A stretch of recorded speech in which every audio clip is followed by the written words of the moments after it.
அனைவருக்கும் வணக்கம். நான் உங்கள் வின்னக்ஸ் கிளாஸ் அகாடமியிலேருந்து கீர்த்தனை பேசுகிறேன். இந்த கிளாஸில் நம்ம என்ன பார்க்க போகிறோன்னா 9th சிவிக்ஸில் இருக்கக்கூடிய இம்பார்ட்டண்டான 1 மார்க்ஸ் பார்க்க போகிறோம். இது உங்களுக்கு வரக்கூடிய மெட்ராஸ் ஹைகோர்ட் எக்ஸாம் எல்லா எக்ஸாமுக்கும் ரொம்ப யூஸ்ஃபுல்லாக இருக்கும்.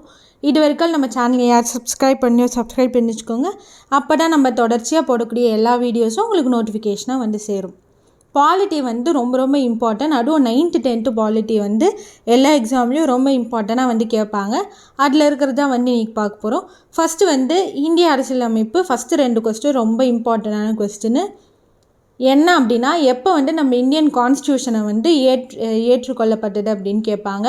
அப்போ என்ன டேட் அப்படின்னா நவம்பர் 26, 1949 தான் அதை ஏற்றுக்கொள்ளப்பட்டது. இதுவே எப்போ நடைமுறைக்கு வந்துச்சு அப்படின்னா ஜனவரி 26, 1950 தான் நடைமுறைக்கு வந்திருக்கும். அப்போ பார்த்தோம்னா ஃபஸ்ட்டு ஏற்றுக்கொள்ளப்பட்ட நாள் நவம்பர் 26. இதுவே அது நடைமுறைக்கு வந்த நாள் ஜனவரி 26ங்களா. அப்போது இந்த ஜனவரி 26 என்ன சொல்கிறோம் அப்படின்னா குடியரசு நாளாக ஒரு வருஷமும் நம்ம செலப்ரேட் பண்ணின்னு வரோம். அதே மாதிரி நவம்பர் 26 நம்மளுடைய கான்ஸ்டியூஷன் டேவாக எல்லா வருஷமும் நம்ம செலப்ரேட் பண்ணின்னு வரோம். அடுத்து பார்த்தோம்னா மக்களாட்சி அப்படின்னா என்ன அப்படின்னா, நம்ம பார்த்தோம்னா தகுதியுள்ள அனைவரும், அதாவது யூனிவர்சல் அடல்ட் ஃப்ரான்ச்சைஸ் அப்படின்னு சொல்லுவாங்க. யார் யார் வாக்களிக்க 18 வயதுக்கு மேற்பட்டவங்க எல்லாருமே வாக்களித்து நம்ம தேர்ந்தெடுக்கிறோம் பார்த்திங்களா, எம்எல்ஏ எம்பிஸ் அந்த மாதிரி பிரதிநிதிகள் மூலமாக அமைக்கப்படும் அரசாங்கமே என்னது மக்களாட்சி அரசாங்கம். அப்போது நம்மளோட ஆட்சி தான், அதாவது நம்ம மக்களாகிய நம்ம ஓட்டு போட்டு அவங்கள தேர்ந்தெடுக்கிறோம் பார்த்திங்களா, அவங்க மூலமாக அரசாங்கம் நடத்துது. அது மக்களாட்சி அரசாங்கம் அப்படின்னு சொல்லலாம். இதுக்கு எடுத்துக்காட்டு நம்ம இந்தியா, அமெரிக்கா, ஃப்ரான்ஸ். இதே குடியரசு அப்படின்னா நம்ம மக்களிடமே அல்லது நம்ம தேர்ந்தெடுக்கிறோம் பார்த்திங்களா பிரதிநிதிகள், ரெப்ரசன்டேட்டிவ், அவங்கள்ட்டவே அந்த நாட்டோட அதிகாரம் எல்லாமே இருக்கிறது தான் குடியரசு. இப்போ பார்த்தோம்னா ஒரு சில நாடுகள் மக்களிடம் இருக்கும். நம்மளாம் பார்த்தோம்னா நம்ம தேர்ந்தெடுக்கக்கூடிய பிரதிநிதிகள் கிட்ட தான் அதிகாரம் இருக்குது. அப்போ இதை தான் குடியரசு அப்படின்னு சொல்கிறோம். இதுக்கு எடுத்துக்காட்டான நாடுகள் இந்தியா, ஆஸ்திரேலியா. அடுத்து பார்த்தோம்னா குடியரசு அப்படின்ற வார்த்தை ஃபஸ்ட்டு ரோமன் நாட்டில் தான் வடிவமைக்கப்பட்டது. அடுத்து 6th கொஸ்டின் ரொம்ப இம்பார்ட்டன்ட். இதுவும் நிறைய டைம் எக்ஸாமில் கேட்டிருக்கிறாங்க. அதாவது மக்களாட்சி டெமோக்ரஸி அப்படின்ற வேர்டு எங்கேருந்து எடுத்தாங்க அப்படின்னா ஒரு கிரேக்க சொல். அது எப்படி பிரிக்கலாம் அப்படின்னா டெமோஸ்கிராட்டியா அப்படின்னு 2 வார்த்தையாக நம்ம பிரிக்கலாம். ஓகேங்களா. நெக்ஸ்ட்டு பார்த்தோம்னா அடுத்து மகாத்மா காந்தி அவர்களோட ஒரு ஸ்டேட்மெண்ட் பார்க்க போகிறோம். என்ன சொல்கிறார் அப்படின்னா, ஒரு உண்மையான மக்களாட்சி அப்படின்னா 20 பேர் குழுவாக அமர்ந்து கொண்டு செயல்படுத்த முடியாது. அது என்னது கீழ்நிலையில், அதாவது கிராமத்துலேருந்து தான் என்ன பண்ணணும், அந்த வளர்ச்சி இருக்கணும் அப்படின்னு சொல்லிட்டு சொன்னது யாருன்னு கூட கேட்டாங்கன்னா மகாத்மா காந்தி சொன்னார். அடுத்து பார்த்தோம்னா மக்களாட்சியோட கூறுகள், சிறப்பு கூறுகள்லாம் பார்க்கலாம். சிறப்பு கூறுகள்னால் நம்ம மக்களாட்சியில் ஃபஸ்ட்டு இம்பார்ட்டண்டான கூறு என்ன அப்படின்னா, நம்ம மக்கள் தேர்ந்தெடுக்கும் பார்த்திங்களா, அவங்கள்ட்ட தான் அதிகாரம் எல்லாமே இருக்கும். அதுதான் அதோட சிறப்பு கூறு. அது மட்டும் இல்லாமல் 18 வயது நிறைவடைந்த அனைவரோட வாக்குகளும் எப்படி இருக்கும், சமமாக இருக்கும். இப்போ ஏழை பணக்காரன் அப்படின்னு பார்க்காம 2 பேரோட வாக்குகளும் எப்படி இருக்கும், இவரதும் ஒரு வாக்கு, அதே மாதிரி யார்தான் இருந்தாலும் சரி எல்லாருக்குமே என்னது சமமான வாக்கு தான் மக்களாட்சியில் கொடுப்பாங்க அப்படின்னு சொல்கிறாங்க. அடுத்து பார்த்தோம்னா இதுவும் பல டைம் எக்ஸாமில் கேட்டிருக்கிறாங்க. என்ன அப்படின்னா மக்களால் மக்களுக்காக மக்களே நடத்தும் ஆட்சி அப்படின்ற ஒரு கோட் நிறைய டைம் எக்ஸாமில் கேட்டிருக்கிறாங்க. அது யார் சொன்னார் அப்படின்னா ஆப்ரஹாம் லிங்கன் சொன்னார். அப்போது by the people, of the people அப்படின்னு சொல்லுவோம் இங்கிலீஷில். மக்களால் மக்களுக்காக மக்களே நடத்தும் ஆட்சி, to the people, of the people, by the people, to the people அப்படின்னு சொல்லுவோம். இது நிறைய டைம் கேட்டிருக்கிறாங்க. நெக்ஸ்ட்டு பார்த்தோம்னா குடவோலை முறையை ஃபஸ்ட்டு யார் சிறப்பாக செஞ்சாங்க, எந்த காலத்தில் எடுத்துகிட்டு வந்தாங்க அப்படின்னா சோழர்கள் காலத்தில், சோழாஸ் பீரியடில் தான் அது எடுத்துகிட்டு வந்தாங்க. அடுத்து பார்த்தோம்னா சாணக்கியரோட புக்கு என்ன அப்படின்னா அஷ்டசாஸ்திரம். அப்போ வந்து சாணக்கியர் எழுதிய புத்தகம் என்ன அப்படின்னு கூட கேட்பாங்க. அப்போனா அஷ்டசாஸ்திரம்.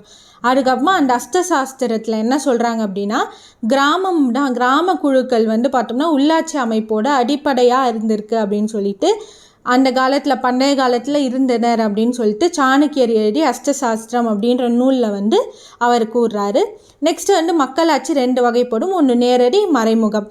நேரடி அப்படின்னா மக்களே நேரடியாக எல்லா செயல்களிலும் இருப்பாங்க. அதாவது அரசு செயல்பாடில் மக்களே நேரடியாக இருந்தால் அது வந்து நேரடி மக்களாட்சி. எடுத்துக்காட்டு வந்து பார்த்தோம்னா பண்டைய கிரேக்க அரசு, அது மட்டும் இல்லாமல் இப்போது நடைமுறையில் வந்து சுவிட்சர்லாந்து நாட்டில் வந்து நேரடியாக வந்து மக்களாட்சி செய்கிறப்ப எல்லா விஷயத்துலேயும் வந்து மக்களாட்சி வந்து மக்களே வந்து என்ன பண்ணுவாங்க, நேரடியாக வந்து எல்லா முடிவும் வந்து எடுப்பாங்க. இப்போ வந்து பார்த்தோம்னா இந்த நேரடி மக்களாட்சி வந்து ஒரு கம்மியான மக்கள் தொகை இருக்கக்கூடிய நாடுகளுக்கு வந்து செய்யலாம். ஏன்னா அதிகமாக மக்கள் தொகை இருந்தால் நிறைய பேர் அதில் இன்வால்வ் ஆக முடியாது. அப்போ கம்மியான மக்கள் தொகை உள்ள நாடுகளுக்கு வந்து இந்த நேரடி மக்களாட்சி வந்து ஒரு யூஸ்ஃபுல்லாக இருக்கும் அப்படின்னு சொல்லிட்டு சொல்லலாம்.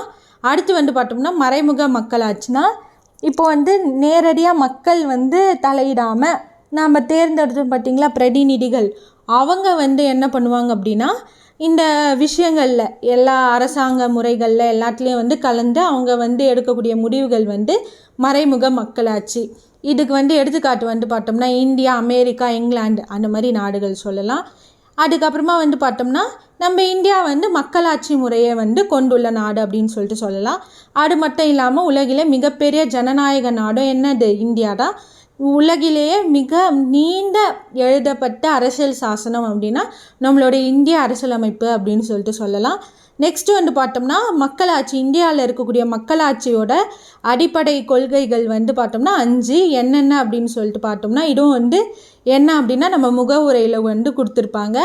இறையாண்மை, சமதர்மம், மத சார்பின்மை, மக்களாட்சி, குடியரசு. ஓகேங்களா? இதை வந்து என்ன பண்ணுவாங்க அப்படின்னா வரிசைப்படுத்தவும் சொல்லுவாங்க.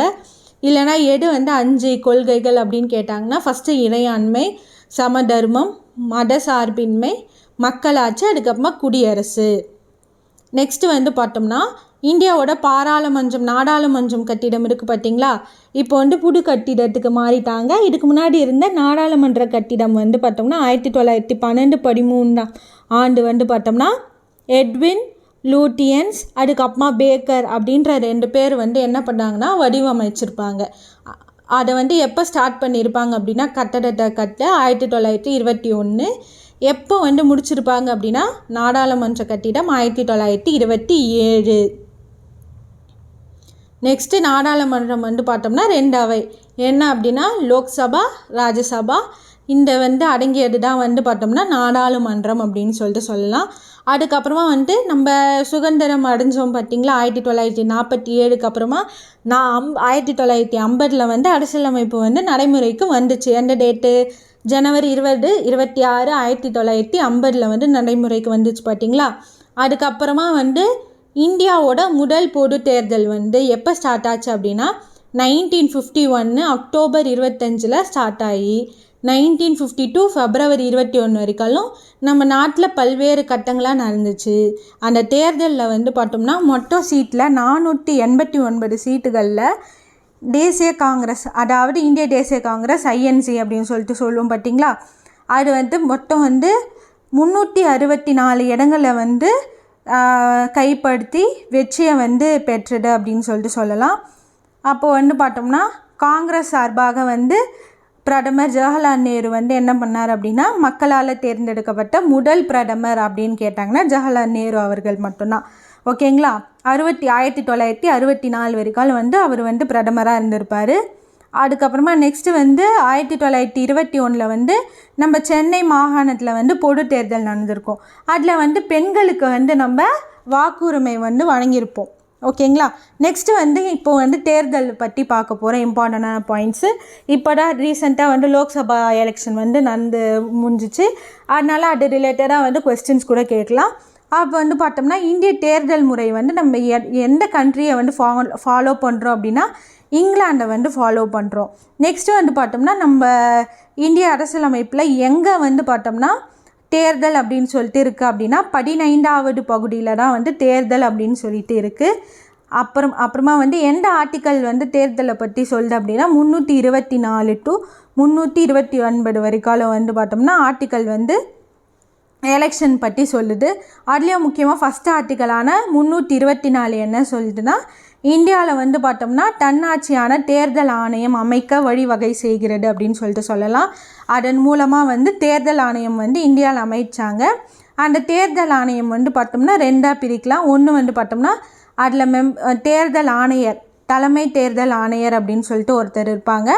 நெக்ஸ்ட்டு வந்து பார்த்தோம்னா அவர் கீழே வந்து 2 தேர்தல் ஆணையர்கள் இருப்பாங்க. அப்போ ஒரு தலைமை தேர்தல் ஆணையர், 2 தலைமை அதாவது தேர்தல் ஆணையர்கள் அப்படின்னு சொல்லிட்டு 3 பேர் வந்து தேர்தல் ஆணையத்தில் இருப்பாங்க.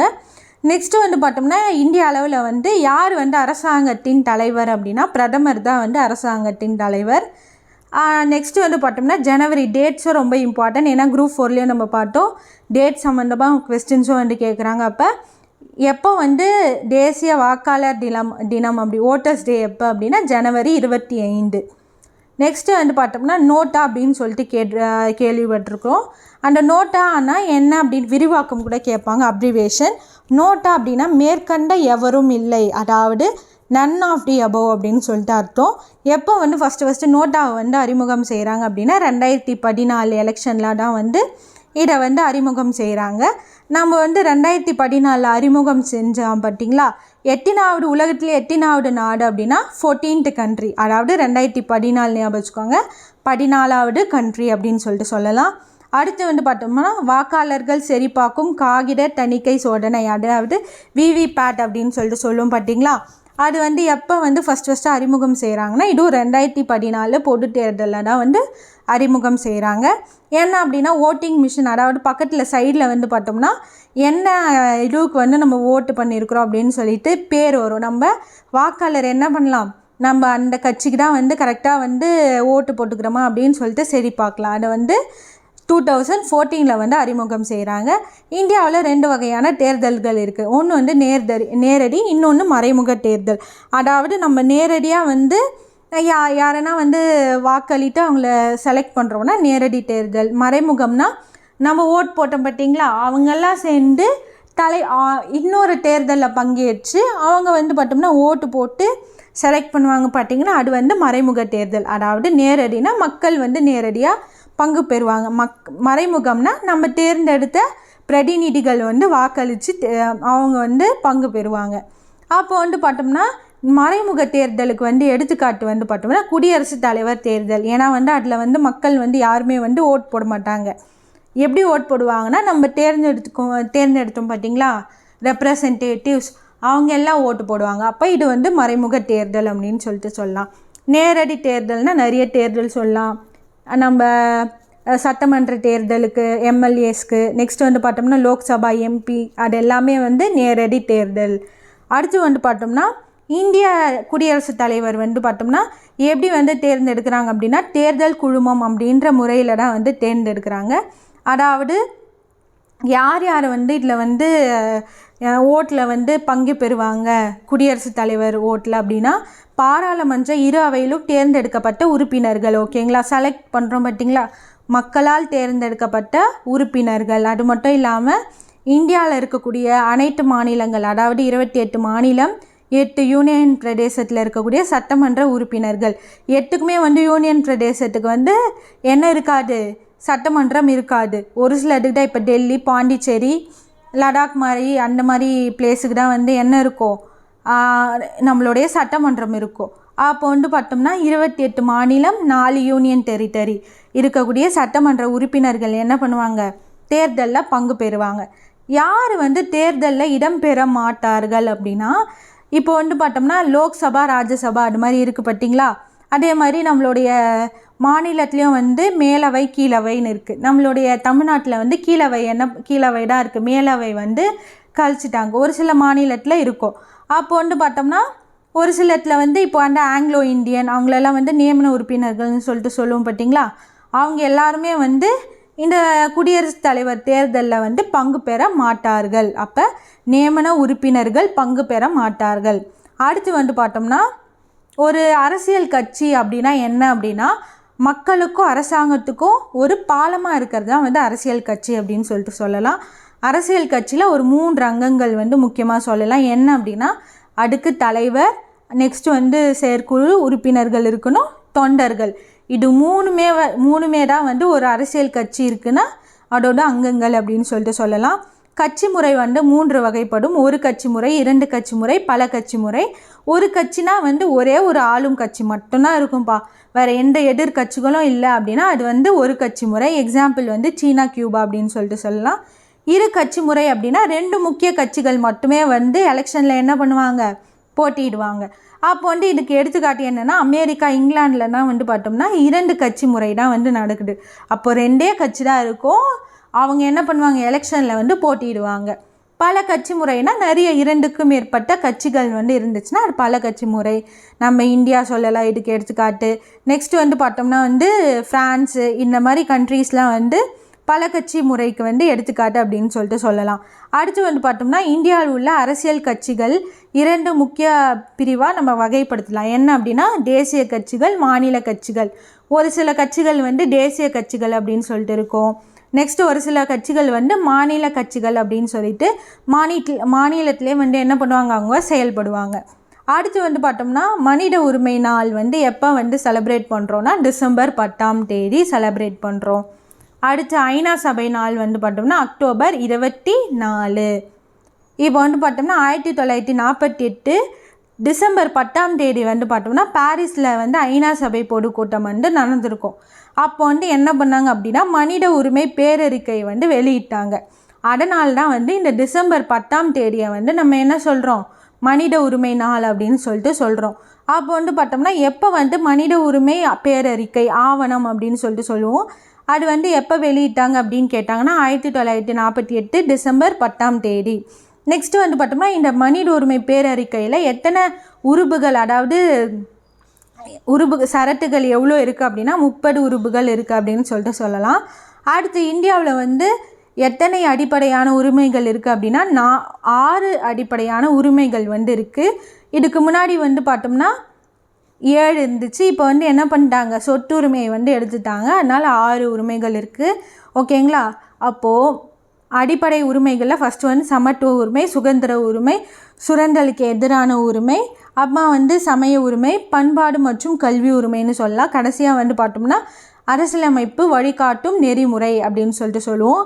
இந்த 6மே வந்து அடிப்படை உரிமைகள் சொல்லிட்டு சொல்லுவோம். அடுத்து வந்து பார்த்தோம்னா அடிப்படை கடமைகள் அப்படின்னு சொல்லிட்டு நம்ம நடைமுறைப்படுத்தினாங்க பார்த்தீங்களா, அரசியலமைப்பு 1950 ஜனவரி 26 படி அடிப்படை உரிமைகள் இருந்துச்சு. ஆனால் கடமைகள் அப்படின்னு சொல்லிட்டு எதுவுமே இல்லை. எப்போ வந்து அந்த அடிப்படை கடமை அப்படின்னு சொல்லிட்டு அந்த கடமைகளை வந்து சேர்க்குறாங்க அப்படின்னா 1976 42வது சட்ட திருத்தம் மூலமாக தான் வந்து என்ன பண்ணுறாங்க, அடிப்படை கடமைகளை வந்து ஜாயின் பண்ணுறாங்க. அப்போ வந்து பார்த்தோம்னா 10 கடமைகள் இருந்துச்சு.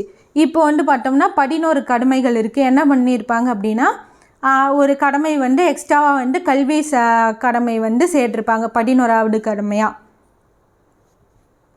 நெக்ஸ்ட்டு மூத்த குடிமக்கள், அதுக்கப்புறம் பெற்றோர் நலன் பராமரிப்பு சட்டம் வந்து 2007 வந்து கொண்டு வந்திருப்பாங்க. நெக்ஸ்ட்டு இந்திய மனித உரிமைகள் ஆணையம் வந்து எப்போ வந்து ஸ்டார்ட் பண்ணியிருப்பாங்கன்னா, இது வந்து ரொம்ப இம்பார்ட்டண்டான கொஸ்டின். எப்போ வந்து ஸ்டார்ட் பண்ணியிருப்பாங்க அப்படின்னா 1993 அக்டோபர் 12 வந்து ஸ்டார்ட் பண்ணியிருப்பாங்க. நெக்ஸ்ட்டு வந்து பார்த்தோம்னா, இந்தியாவில் இருக்கக்கூடிய எல்லா மாநிலத்துலேயும் என்ன பண்ணணும், மனித உரிமை ஆணையம் அப்படின்னு அமைக்கணும் அப்படின்னு சொல்லிட்டு பிரிவு 21 வந்து சொல்லுது அப்படின்னு சொல்லிட்டு மனித உரிமை பாதுகாப்பு சட்டம் 1993 வந்து சொல்லியிருப்பாங்க. இலவச மற்றும் கட்டாய கல்வி வந்து பார்த்தோம்னா அந்த சட்டம் எப்போ எடுத்துகிட்டு வந்திருப்பாங்க அப்படின்னா 2009.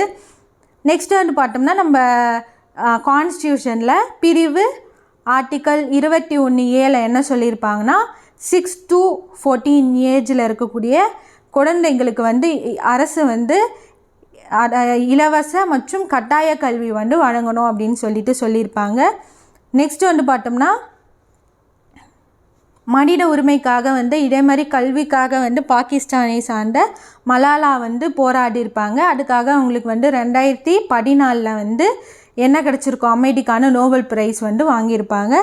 நெக்ஸ்ட்டு வந்து பார்த்தோம்னா நம்மளுடைய தமிழ்நாடு அரசு வந்து அவசர காலத்தில் வந்து காவலன் SOS அப்படின்ற ஒரு ஆப்பு வந்து நம்ம பயன்படுத்தலாம் அப்படின்னு சொல்லிட்டு யார் வந்து இந்த காவலன் SOS ஆப்பை எடுத்துன்னு வந்திருப்பாங்க அப்படின்னா நம்மளுடைய தமிழ்நாடு அரசு தான் வந்து எடுத்துன்னு வந்திருப்பாங்க. நெக்ஸ்ட்டு வந்து பார்த்தோம்னா நம்ம போஸ்கோ சட்டம் வந்து 2012 வந்து நடைமுறைக்கு வந்திருக்கோம். அப்படின்னா பாலியல் குற்றத்திலிருந்து குழந்தைகளை பாதுகாக்கும் சட்டம் தான் போஸ்கோ சட்டம் அப்படின்னு சொல்லிட்டு சொல்லலாம். நெக்ஸ்ட்டு நம்ம தமிழ்நாட்டில் வந்து இந்து வாரிசுரிமை சட்டம் வந்து எப்போ வந்து நிறைவேற்றம் பண்ணியிருப்பாங்க அப்படின்னா 1981 தான் வந்து வாரிசுரிமை சட்டம் எடுத்துன்னு வந்திருப்பாங்க. அதன் மூலம் பெண்களுக்கு வந்து சொத்தில் என்ன பண்ணணும், சமமான உரிமை வந்து வழங்கணும் அப்படின்னு சொல்லிட்டு இந்த சட்டம் வந்து சொல்லுது. அதுக்கப்புறமா நம்மளுடைய ரிசர்வேஷன் தமிழ்நாட்டில் எவ்வளோ பர்சன்டேஜ் ரிசர்வேஷன் இருக்குது அப்படின்னா 69% வந்து ரிசர்வேஷன்ஸ் இருக்குது. அதுக்கப்புறமா வந்து தகவல் அறியும் உரிமை சட்டம் வந்து ஒரு புரட்சிகரமான சட்டம் அப்படின்னு சொல்லிட்டு சொல்லலாம். இதன் மூலம் வந்து நீங்கள் என்ன பண்ணலாம், அரசு நிறுவனத்தில் என்னென்ன செயல்பாடுகள் நடக்குது அப்படின்னு சொல்லிட்டு நம்ம குவெஸ்டின் பண்ணலாம். அந்த தகவல் அறியும் உரிமை சட்டம் வந்து இந்தியாவில் வந்து எப்போ எடுத்துன்னு வந்திருப்பாங்க அப்படின்னா 2005 அக்டோபர் மாதம் தான் வந்து அது வந்து எடுத்துன்னு வந்திருப்பாங்க. இதன் மூலம் வந்து நம்ம 30 நாட்களுக்குள்ளே என்ன பண்ணோம், நம்ம யாருக்கு அனுப்புகிறோமோ அவங்க வந்து அந்த பதில் கடிதம் அதாவது தகவல் வந்து நம்மளுக்கு 30 டேஸ்க்குள்ளே நம்மளுக்கு சொல்லணும் அப்படின்னு சொல்லிட்டு இந்த தகவல் அறியும் உரிமை சட்டம் 2005 படி சொல்கிறாங்க. நம்ம இந்திய அரசியலமைப்பு எழுதப்பட்ட அரசியலமைப்புன்னு நம்மளுக்கு தெரியும். அதே மாதிரி நம்ம உலகத்தில் இருக்கக்கூடிய அரசியலமைப்பு வந்து ஒரு சில அரசியலமைப்பு வந்து எழுதப்பட்ட ரிட்டன் கான்ஸ்டியூஷனாக இருக்கும், அதே மாதிரி அன்ரிட்டன் கான்ஸ்டியூஷனாகவும் இருக்கும். அதே மாதிரி இது நெகிழும் தன்மையும் இருக்கும், இது நெகிழாத தன்மையும் இருக்கும் அப்படின்னு சொல்லிட்டு சொல்லலாம்.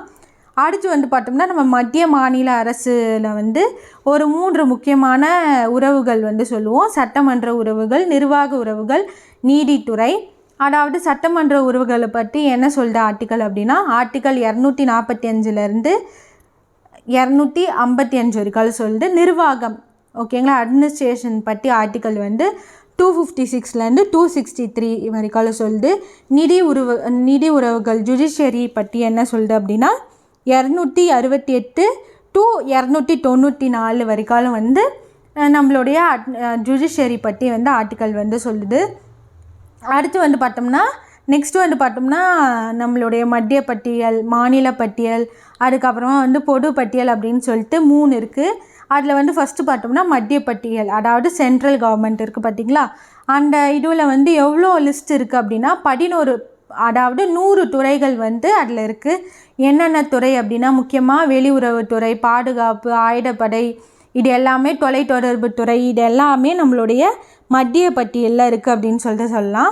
அதுக்கப்புறமா மாநில பட்டியல், ஒரு மாநிலத்துக்கும் வந்து இருக்கக்கூடிய பட்டியலில் வந்து பார்த்தோம்னா 61 துறைகள் வந்து அந்தந்த மாநிலத்திற்கு என்னென்ன அப்படின்னா நம்மளுடைய காவல்துறை, நம்மளுடைய சிறைத்துறை, உள்ளாட்சி அமைப்புகள் எல்லாமே வந்து மாநில பட்டியலில் தான் வந்து இருக்குது.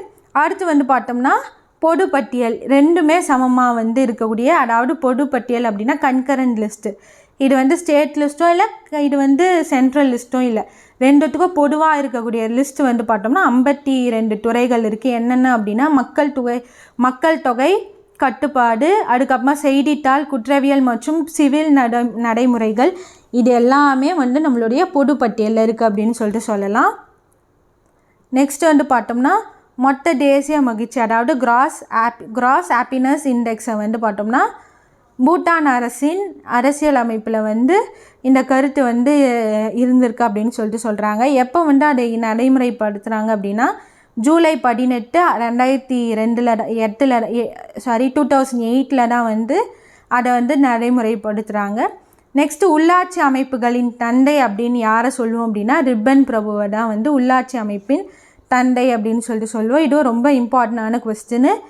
அடுத்து வந்து பார்த்தோம்னா நம்ம பஞ்சாயத்து ராஜ், உள்ளாட்சி மற்றும் நகராட்சி அமைப்புகளை வந்து இது பண்ணுறதுக்காக எந்த சட்ட திருத்தம் எடுத்துன்னு வந்திருப்பாங்க அப்படின்னா 73rd 74th அமெண்ட்மெண்ட்டு ஓகேங்களா. இது 74th. இந்த 2 அமெண்ட்மெண்ட்டும் வந்து 1992 எடுத்துன்னு வந்திருப்பாங்க. இதன் மூலம் வந்து உள்ளாட்சி அமைப்புகள் வந்து செயல்படணும் அப்படின்னு சொல்லிட்டு ஒரு மாநிலத்துக்கும் உள்ளாட்சி அமைப்புகள் செயல்படணும் அப்படின்னு சொல்லியிருப்பாங்க. அது மட்டும் இல்லாமல் பஞ்சாயத்து ராஜ் ஓட வெவ்வேறு குழுக்கள் வந்து பார்த்தோம்னா பல்வந்த் ராய் மேத்தா குழு, அது வந்து 1957. நெக்ஸ்ட் வந்து பார்த்தோம்னா அசோக் மேத்தா குழு, அது வந்து பார்த்தோம்னா 1977 to 78. ஜிவிகே ராவ் குழு வந்து பார்த்தோம்னா 85 எடுத்துன்னு வந்திருப்பாங்க.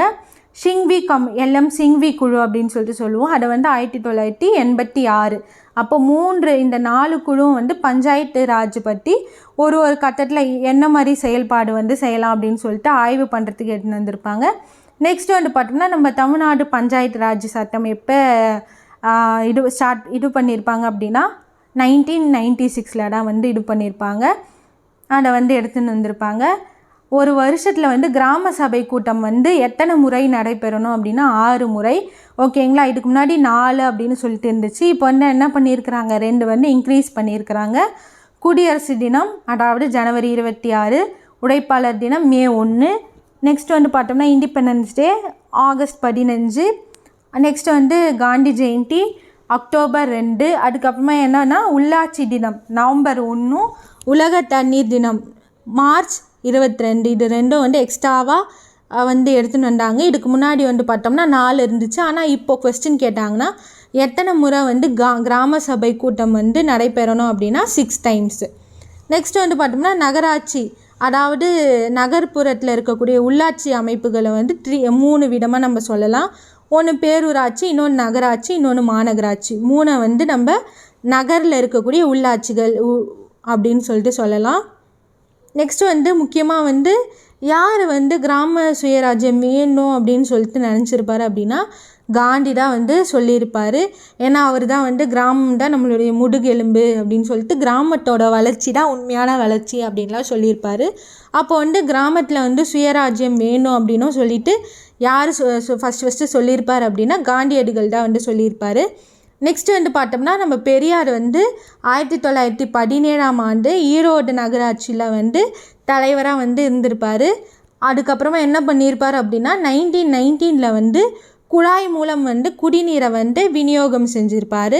அப்போது இந்தியா வரலாற்றிலே வந்து பார்த்தோம்னா ஃபஸ்ட்டு குழாய் மூலம் வந்து தண்ணீரை வந்து விநியோகக்கூடிய திட்டம் வந்து ஃபஸ்ட்டு யார் வந்து செயல்படுத்தியிருப்பார் அப்படின்னா 1919 பெரியார் அவர் தான் வந்து அதை வந்து அறிமுகப்படுத்தியிருப்பார். ஓகேங்களா, இதுவும் ரொம்ப இம்பார்ட்டன்ட்.